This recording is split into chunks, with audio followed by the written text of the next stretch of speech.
Should the United States government be able to conduct a search of your emails if they are stored on a server in another country, or does the government's right to examine digital evidence stop at the border? That is a central question in United States v. Microsoft, a case scheduled to be argued on Tuesday before the Supreme Court. Both sides in the case have legitimate concerns. If the court sides with Microsoft and declines to allow searches for data stored in another country, the government will be hampered in investigating crimes like terrorism, child pornography, and fraud. If the court sides with the government and rules that it may demand data stored overseas by American companies, those companies will find it much harder to do business abroad. This is because many foreigners fear that United States warrants authorizing such searches will disregard privacy protections afforded by their country. The government of Germany, a country with stringent privacy laws, has already indicated it will not use any American company for its data services if the court decides to allow searches. For the United States technology industry, the stakes are high.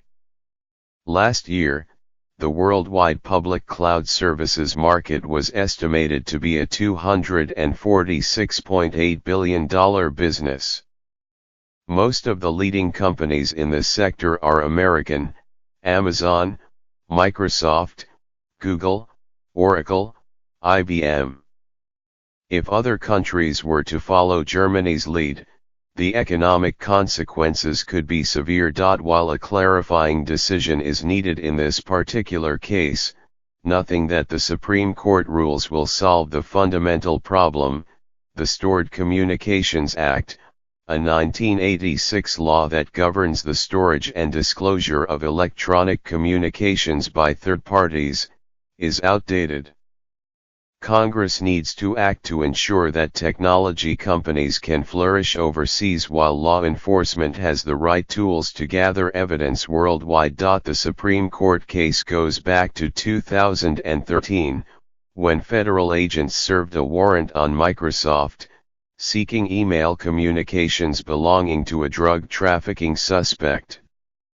Microsoft handed over the suspect's account information and address book, which sat on its servers in the United States, but refused to turn over any email content, which was stored at a data center in Ireland. Microsoft argued that the email content was outside the reach of United States law enforcement.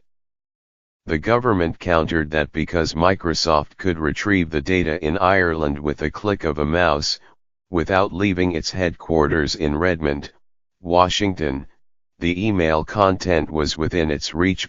Two lower courts agreed with the government. But in July 2016, the United States Court of Appeals for the Second Circuit in New York reversed the lower courts and determined that the information stored in Ireland was beyond the reach of a United States warrant. At the center of this case is the Stored Communications Act, which was written when there was no modern global internet or cloud storage. It provides Fourth Amendment safeguards to prevent unreasonable searches of electronically stored communications but says nothing about data held abroad. The Court of Appeals concluded that the Stored Communications Act was not intended by Congress to allow searches outside the country.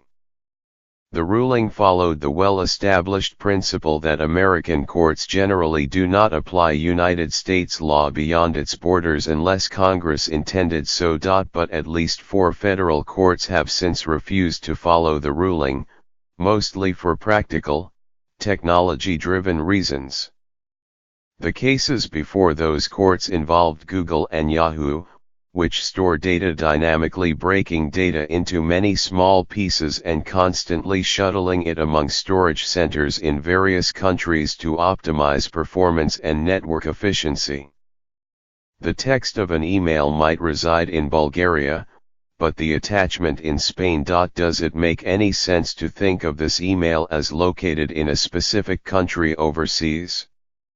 As a United States District Court judge, Juan R. Sanchez, wrote in an opinion that rejected the Second Circuit's ruling, "No one knows which country to ask for the data. Because Microsoft still frequently uses local-based storage, the Supreme Court case, though important, is of limited significance.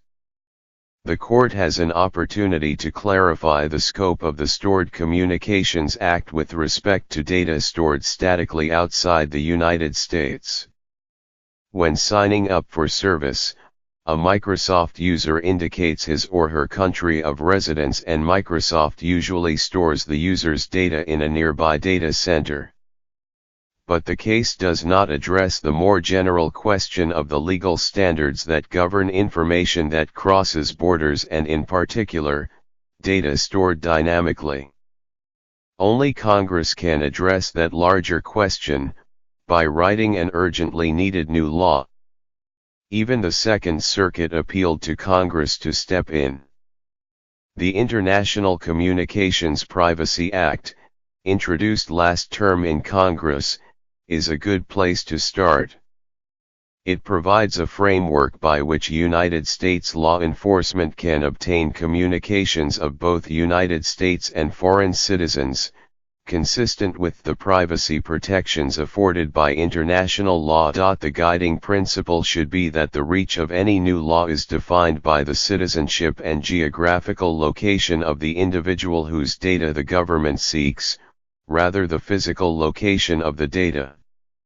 This would allow for the right balance between global privacy rights and the needs of United States law enforcement. No matter how the Microsoft case is decided, if Congress fails to act, we will continue to have a legal system that inadequately governs the vast stores of electronic data that move seamlessly across international borders.